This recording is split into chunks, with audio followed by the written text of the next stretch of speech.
Hello, and welcome to the Student Housing Matters podcast. My name is Jeremy Steed, and I'm Vice President of Facilities for Capstone on Campus Management. I'm really excited about our conversation today. I'm joined by three very special guests for the discussion. We have Chris Adams, who is the Director of Facilities for the Villages at the University of South Florida. We have Chanel Alford, who is the Director of Facilities for Harris, Tubman, and Millennium Hall at Towson University, and Herman Lawson, who is Assistant Director of Facilities for Walker Avenue Apartments at the University of Maryland, Baltimore County. Welcome, gentlemen. Welcome. Thank you. Welcome. Awesome. Well, as most folks know, we've been celebrating our 20-year anniversary here at COCM throughout this year. And one of the ways we've been doing that is through our podcast series and having some really fun conversations. The three folks who are joining me today have all been with COCM for a number of years. So we'd like to just start right there and hear a little bit about your experience with COCM, how you got your start, where you've worked, and what that's been like for you. My name is Herman Lawson. I started working for Capstone Management January 21st, 2007. And I started working at the University of Maryland as a maintenance technician. And in 2008, I was promoted to facilities director at Walker Avenue Apartments at the University of Maryland, Baltimore County. So that's basically where my journey has brought me. Awesome. I'll jump out there, Jeremy. Perfect. So I started with COCM in 2004 at South Campus Commons, same place Herman was at originally. At the University of Maryland, was a PM, worked as essentially a PM until, some point in time I became a technician in 2005. In August of 2006, I became the maintenance supervisor at another site at the University of Maryland, the Courtyards, and worked through being the maintenance supervisor at the Courtyards, which is a different style property than South Campus Commons. Helped out at Walker Avenue, where Herman's at, throughout many years with Al. Al and I worked together a lot of times at Walker Avenue. Helped open Towson Place Apartments during those times with Al again in that same general area. I had the opportunity to travel to other sites and work for Michelle Smith at other sites throughout the country. After Hurricane Katrina, went to, I think it was southeastern Louisiana State, and helped out down there for Michelle, and then worked through the different positions between Commons and Courtyards as the assistant director of maintenance, assistant director of facilities, then the associate director of maintenance over both sites, and then in June of 2020 got promoted. Call it whatever you will. Down in Tampa, Florida, as the director at the Village at USF, University of South Florida. Been here ever since. One thing for me about being at the company that stood out in those early years, and Al remembers those early years, was when Doug Brown, our president, came on site. I want to say it was 2004, 2005, somewhere in that area. He was working. He wasn't just walking around talking and in meetings. I can remember walking in the main office at South Campus Commons, and Doug was working right along with the staff. The other thing that stood out to me is Doug had his shoes off and was comfortable working. So I thought, all right, this is a good place to be, that folks are working. They want you to be comfortable. They want you to enjoy what you do, but we have a job to do. And so that stood out for me, that this is probably somewhere I wanted to be. And what is it, 2023, and I'm still here. So that's kind of my journey. Awesome. Well, I started out in 2000, where we only had 3 sites. And I was here during the initial phase of this company, which was a great experience for me. I immediately opened up, I started as the maintenance facilities director immediately, because they told me the reason I was hired was they was opening up new sites, and they wanted my experience. I had just left being a building engineer at Provident Bank. At first, I was kind of weary. It was a new company. Didn't know how long it was going to last. My whole thing was job security, but I quickly got comfortable when I found out exactly what their main goal was, and all of the sites they showed me that they were about to open. The very first site that I helped them open was College Park. I helped them hire the maintenance supervisor there, which was a big project because at first they only had 2 buildings, then 3, then 4, then 5. Also helped them a little bit in courtyards when they had that. We had it first, we lost it, then we got it back. So I don't know if anyone knows about that history. I also was instrumental in opening up Walker Avenue. We originally put in their first key systems and security systems. So it was really interesting that when starting off at the ground level and seeing exactly how we were growing, and we were growing faster than I could even believe. Mm-hmm. And we just had sites opening up all across the country. They used to fly me down to Birmingham for different sites initially. I was so happy when we got more qualified techs in to relieve me of that responsibility, because I was weary at first. I still had my site to run, and they didn't have anyone else to come up and take over for me in the interim. So just going back and forth throughout the country, I was kind of happy to relieve that and hand those reins on over to other experienced technicians. My journey with them, and I've met various people since I started at the beginning. I knew Steve before Doug Brown, before Sandy, before all of them came in. So I got a chance to meet a whole slew of people that kind of, mentored me in the theme of Capstone. And after 23 years, I still love working for the company, and I'm still enthusiastic every day I come to work. Awesome.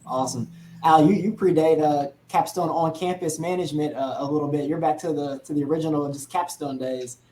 Yes, it's an awesome journey that you've seen it really from start to finish. yes, I've seen the revolution in how they've changed over time, and it was more like a small company initially. Now it's a huge corporation.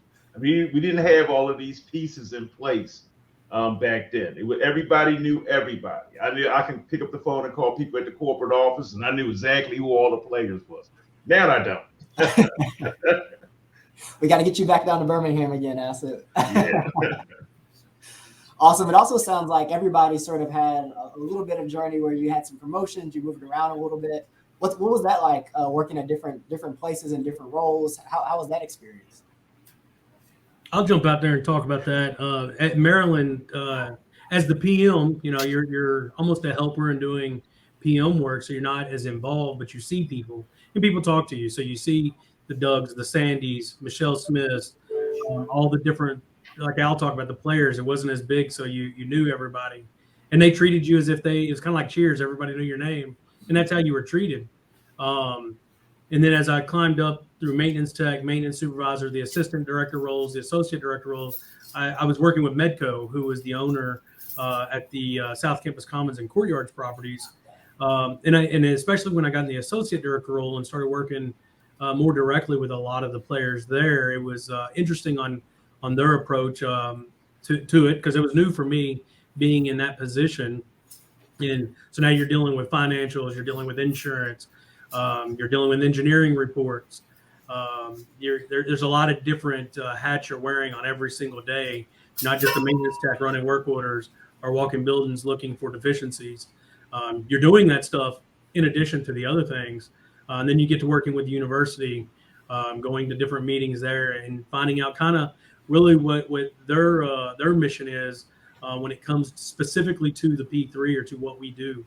And then coming down here to Florida and working with Capstone Development and Harrison Street, and how they approach things. Some of it's different, some of it's the same, but you're still wearing different hats on a daily basis. In addition to your people skills, with now I have the full staff. It's not just a departmental staff, and so trying to take care of everybody's needs and wants, at the same time. So it's been a good experience. It's been a learning experience. But there's definitely differences between a Medco owner in what they desire, and at the end of the day, what comes of that as a nonprofit, and then dealing with Harrison Street and CDP or CHS as we call it, where they're an equity owner. But all of them been a pleasure to work with, and everybody's on their game. So I got to make sure I'm on mine.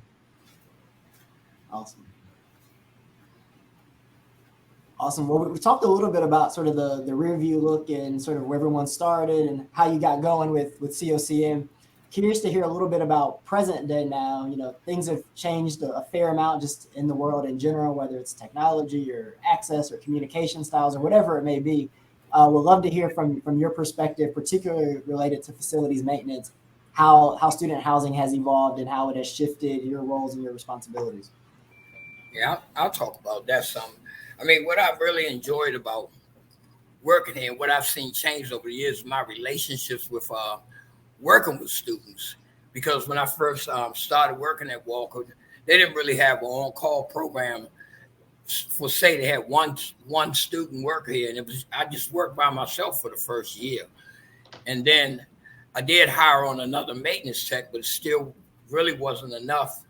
And at the time when I started, the rate of pay was much different than it is today. So it was hard to get good technicians. So what I ended up doing was creating a role that was called a community maintenance assistant. And that was basically college students. And what they were able to do is work during the day, maybe 2 days a week, working 3 hours a day. And I taught them how to do certain maintenance issues so that while they were living here, they could answer the call. And I created a calendar and we scheduled, we worked, and the experience of just working with students, it was different for a while because, they're not dedicated to what I do like I am. I'm dedicated, but they have a career and they doing, they here for something else. But to get them to buy in was really good. And then the experience that I had learning from the students, right? Like what they brought was just like you talk about the technology. I learned how to do my job a lot better. When I first started working here, I wasn't really all that keen with computers and all that type of stuff. And I worked along with students. They showed me different ways to do things. And I feel really comfortable now that, I depend on students. Like every year we have a student worker here, that's on call, that live on the property, and it helps a lot because if we have an emergency, we got someone here that can always turn the water off or do. So, I mean, it's a big change because I've been supervising since back in the 1990, and I used to work mostly at residential properties, and everything was totally different. And the experience I've had here has been fun, and I've learned a lot. I've become a much better supervisor just working in the environment I'm in. And like Al talked about, when I came here to this position, Al helped me because the locking system here, when I seen the type of locks was here, I was like, I don't want to work here because, it seemed confusing, but Chris and Al, helped me through a lot of situations when I first started, and I don't think I'd still be sitting here if I hadn't worked alongside of Chris and alongside of Al, because this was totally different for me. Like I worked at Gallaudet University before I came to Maryland, and that was for people that was hearing impaired, totally different from this. This is a different experience, and like Capstone is, I watched it grow, but to me, it's the best. This is the best job I ever had because Medco gives you a chance to be successful, as far as budgeting and giving you what you need. Like I never worked a place where they actually plan to replace things before they fall all apart. So it gives me a chance to be successful. So I just say that, I really like this job, and that's what keep me fired up because I know what to do and I like what I do. So, and I get paid. So, I'm a definitely show up, but it's been best experience of my life working here. I love it. Jeremy, you asked a question about how's the space changed and what are the follow up to Herman stating that you asked about implementing things. So kind of twofold for me on that. The space has changed. And so in 2004, when I came on board, it was carbon copy work orders. Mm-hmm. You had to stop by the service desk where the student desk was, and you had to pick up your work orders every time you walked by. You left carbon copies. You had to file those away. And so even as a maintenance tech, there's a filing to that job.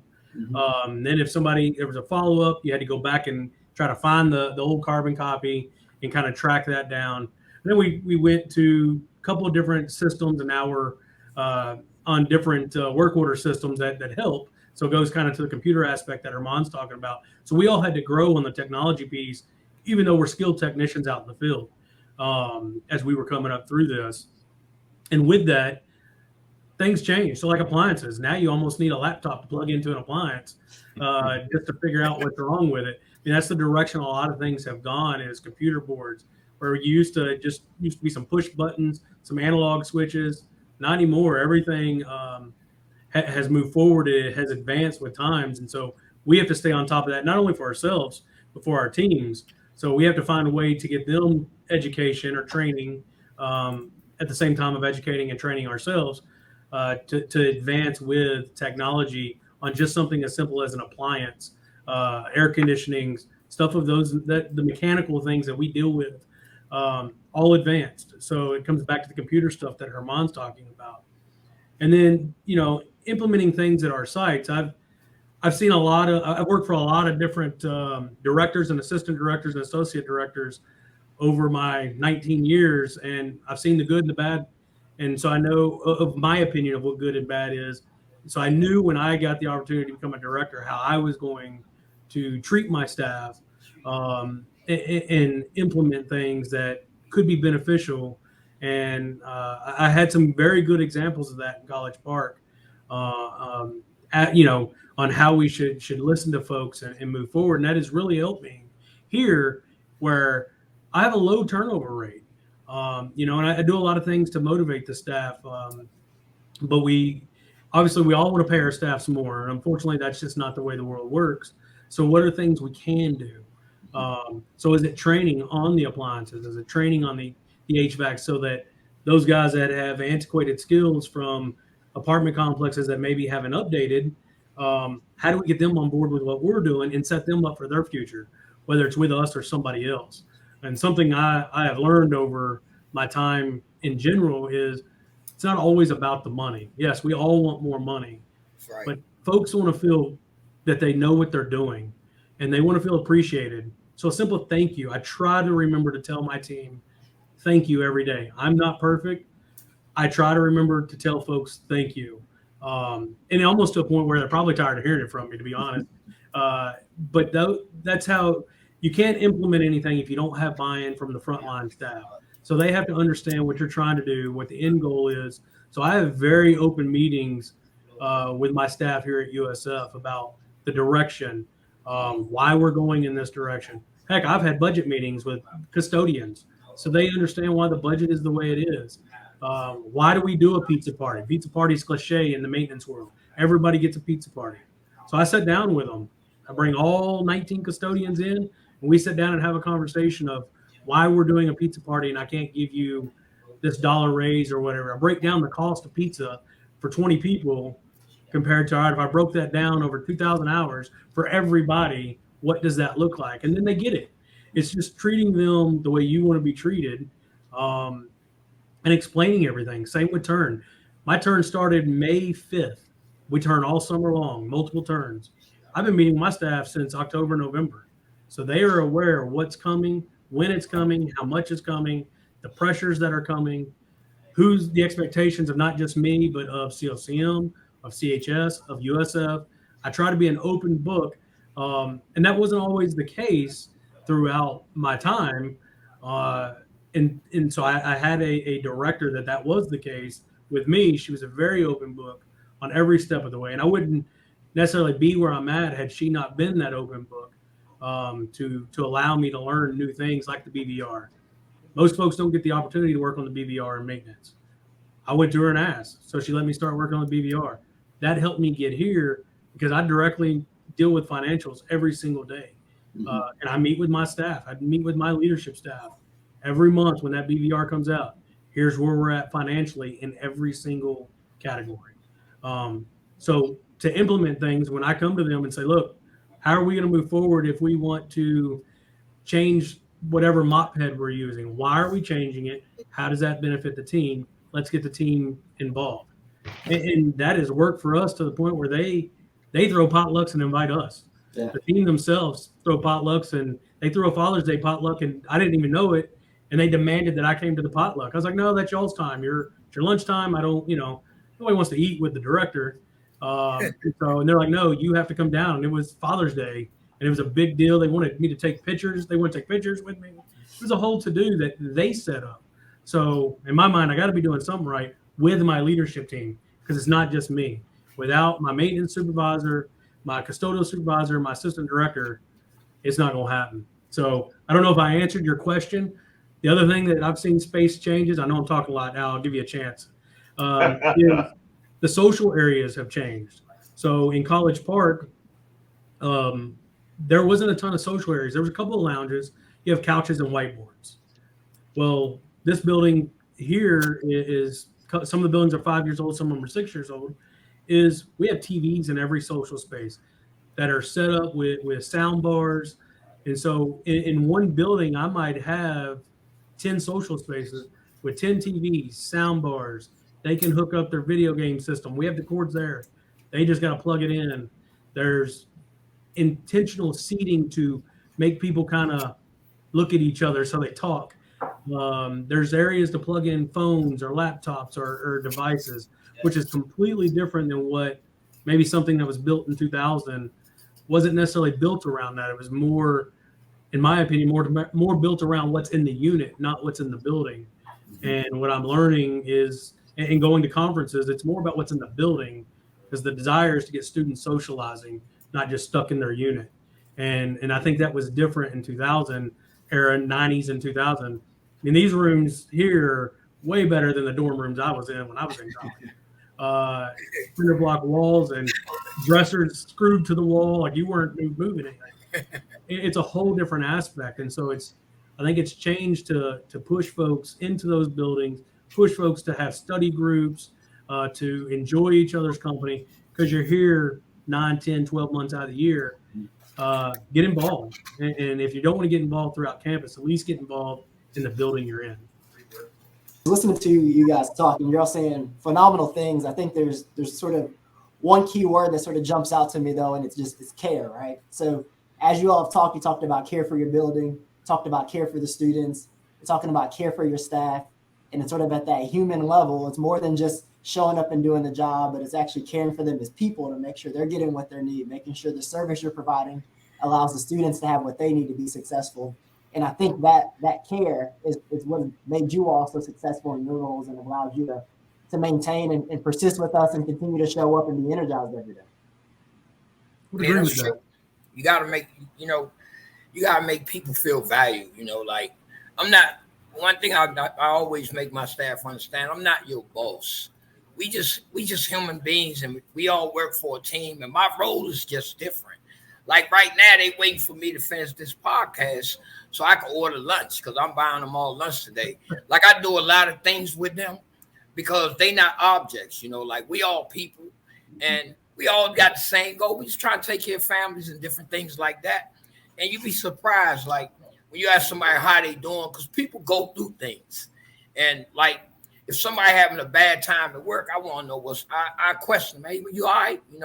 But because I don't believe, like if I'm going to be a good supervisors don't fire people. I believe if I'm good, I can make you good, just as good or better than me, or at least make you advance. Because people that came here, they haven't left. They've been promoted. Like when I went to Maryland, I was promoted because I worked with some good, smart people who saw in me that I was good. I was treated with respect. That's the number one thing that I learned, because I know when I came up, when I was young working, it was more of a boss mentality back then. People wanted the boss, And I look at supervision differently. I supervise Walker Avenue. I don't want to supervise, the people every day. These grown adults. So we all learn first and foremost to respect one another so that they're happy when they come here. Because I know there was times when I hated to go to jobs because the first thing when I see a supervisor, he gonna start in on me, pushing his weight around. I don't use no kind of weight. Like I look at everybody, we all equal, we all respect everybody, Like I tell them, don't ever call me boss. Like that's not my role. My role is Walker Avenue, and it's not my way, it's the Walker way. So because if I don't build relationships and have people that work with me, I can't do this by myself. So I find that that's one of the most important things I do is make sure that we all good together. It's some ups and downs, but I know how to work my way through it. Sometimes you got to sit down and talk to people. But I've learned, especially with the younger generation, like I could get yelled at when I was working. People these days don't like to be yelled at or none of that. They ain't going for that. They'll just say, okay, I'm leaving, But I got a real nice crew here, a real nice mix of people that are very good. And, like Al said, financially keeping people is tough.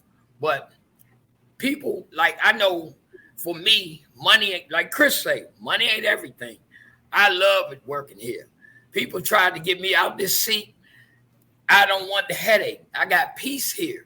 And that's hard to get on a job, So it's a good thing to build a relationship with the staff.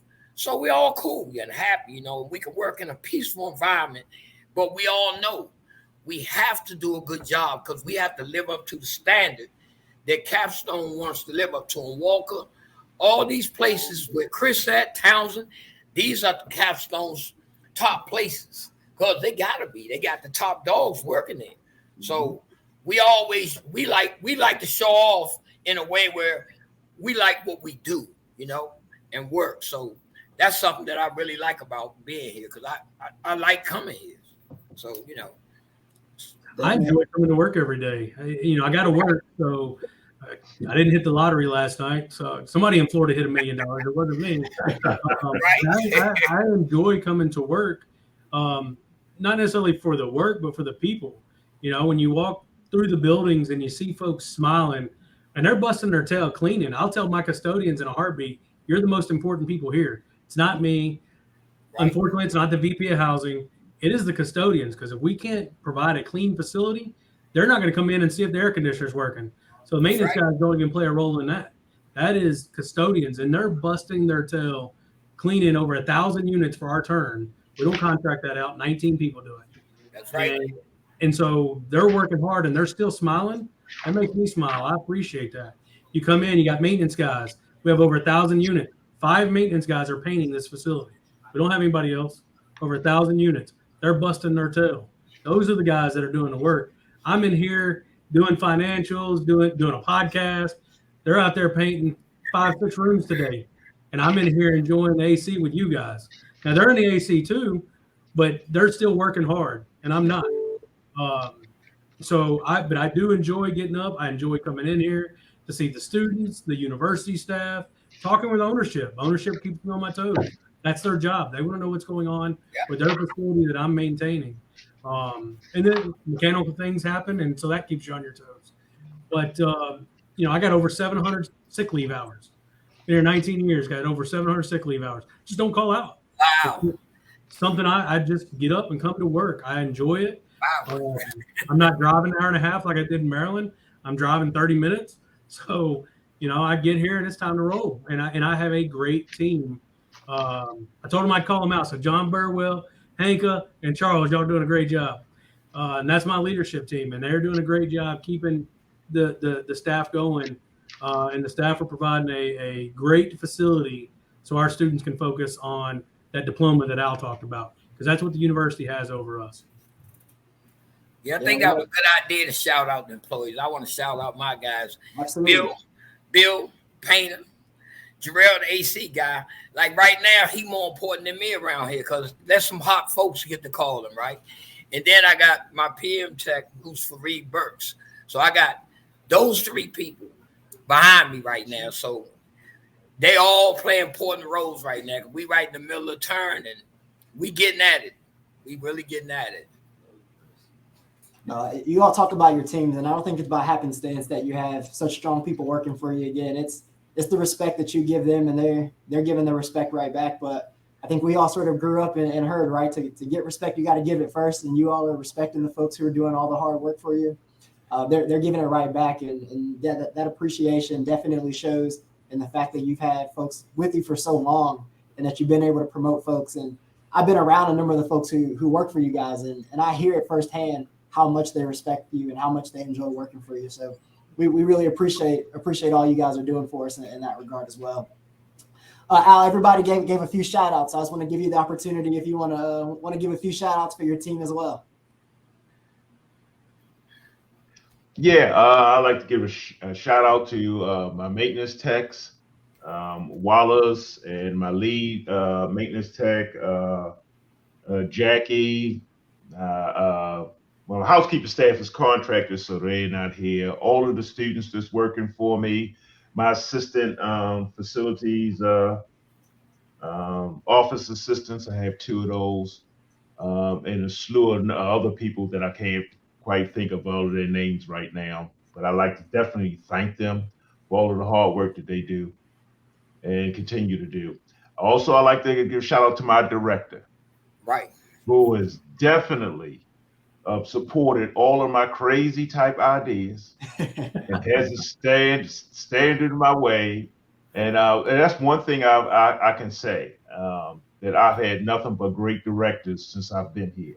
Every last one of them, after we talk, has always supported the initiatives and things that I wanted to do to make this site a better place and better place to live. So I appreciate that. Definitely. Well, it sounds like Herman's got to get some lunch for some staff folks so we can keep these people happy and keep them coming back.